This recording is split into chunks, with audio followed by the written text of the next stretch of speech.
پیشی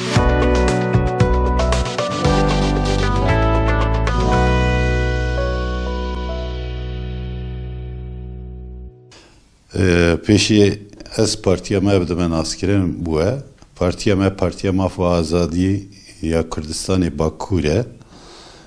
سال 2002 دا طرف نوی شیخ سعید هاتیه آوا کرن.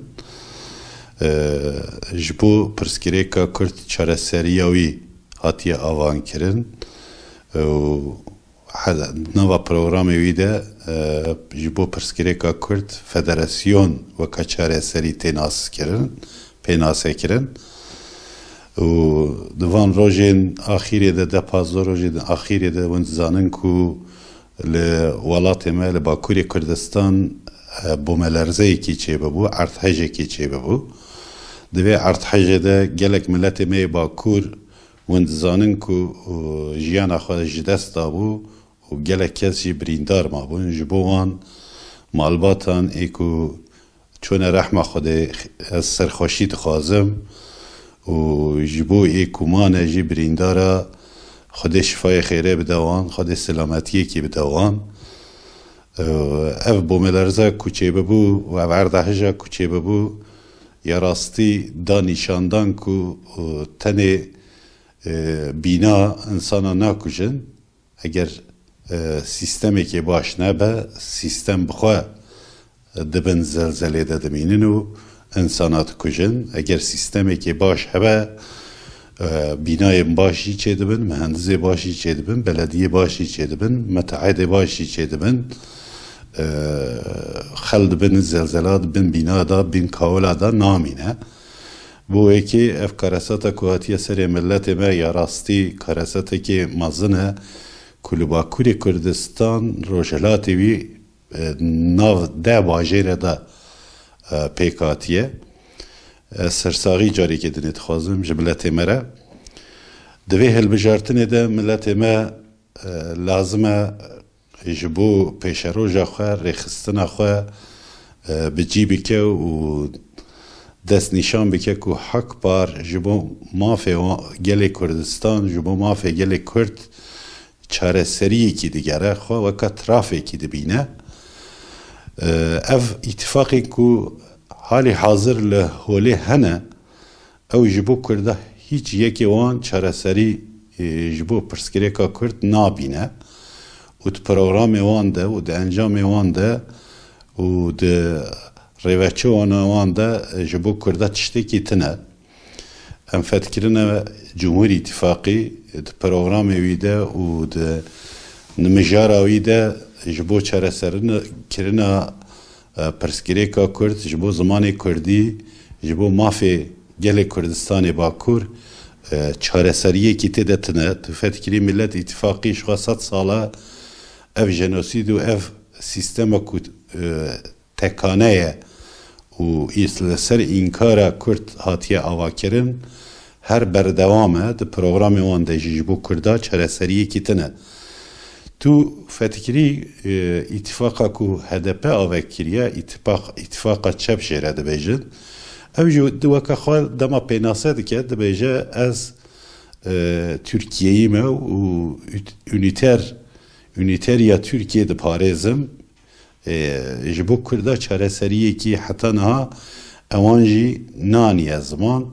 bes jiray hoş kurda destinin u jibo mafi kurda şol nakin em vaka partiyi ki Kurdistani xadibinin u jibo perskrika Kurd em dibêjin lazime çare seriye ki coğrafik hebe u anayasa bê gohrandin ku Kurd li ser xakê xwe bibin hükümdar qedera xwe tayin bikin bikarbin îdara xwe bi xwe bikin ji bo wekî Partiya Maf Azadî piştgirtina wî gelek mühim e ez gelê Kurdistana Bakur dixwazim ku ew piştevaniyê bidin Partiya Maf Azadî Hakpar ji bo ittifaqa û ji bo siyaseta Kurdî bi am xwe weka ناو نیشان خو وکا باکوری کردستان زانه دموکراسیا ترکیه جی راست مهمه اما پرسکری که کرد مثلا کرد دموکراسی نینه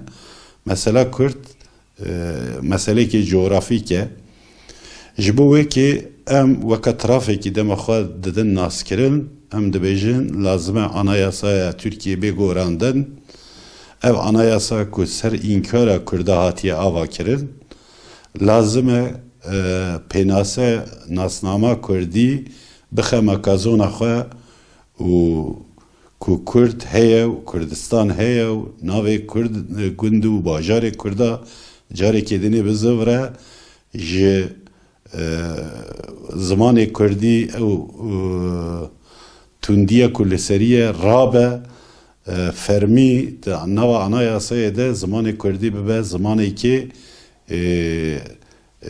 xwendinê ji medresa yekemîn ji dibêjin ji îlkokul heta zankoyê bibe zimanekî resmî û dewleta Kurdistan bi gelek zimana perwerdeyî bike em ji bo perwerdeya ziman gelek mühime ji bo me em giringiyê didin çünkü milletekî bi zimanê xwe heye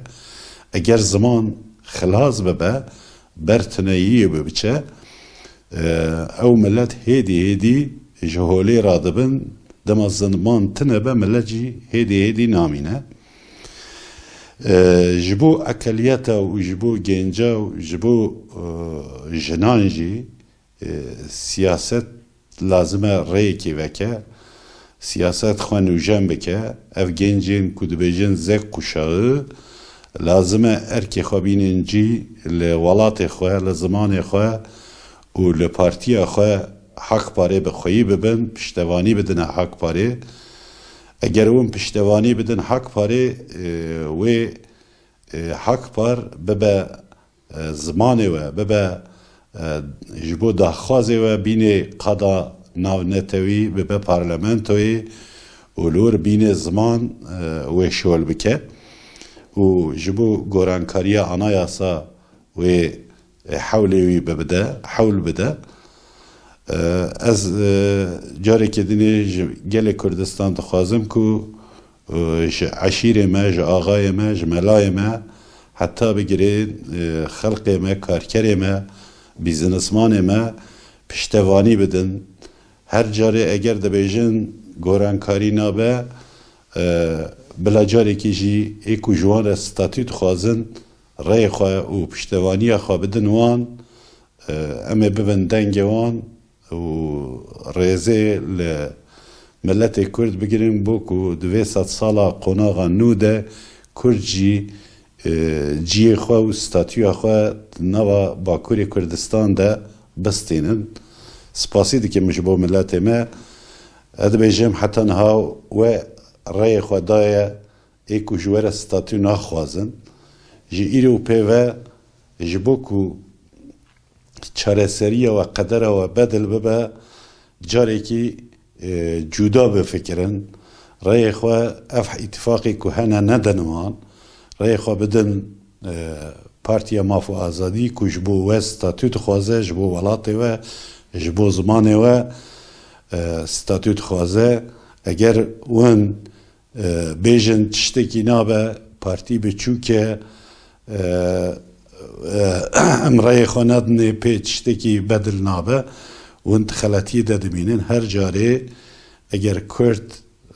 rêyê xwe bidin û ê ku ji wan re statû naxwazin wê qedera wan bedil nebe ji bo qedera me bedil bibe carê yekemîne em ê îtifaqekî Kurdistanî çêkin ê ku xwe Kurdistanî dibînin ji Kurdara statûyekî dixwazin em ê bi wan re bereyekî çêkin dê di vê bereyê de partiyên Kurdistanî jî hebin axayê Kurdistanî jî hebin şêxê Kurdistanî jî hebin û karkerê Kurdistanî jî hebin em ê bi girseyî piştevanî bidin partiya xwe û milletê xwe li nava vê partiyê kom bikin rêxistin bikin eger çareserî li nav parlamentoyê nebe jî em ê bibin qada navnetewî bibin diaspora ji bo ku milletê me di vê sed salê de qedera xwe wî bedil bibe, siyaset ji bo wî çareseriyê ez spasî dikim ji bo milletê me.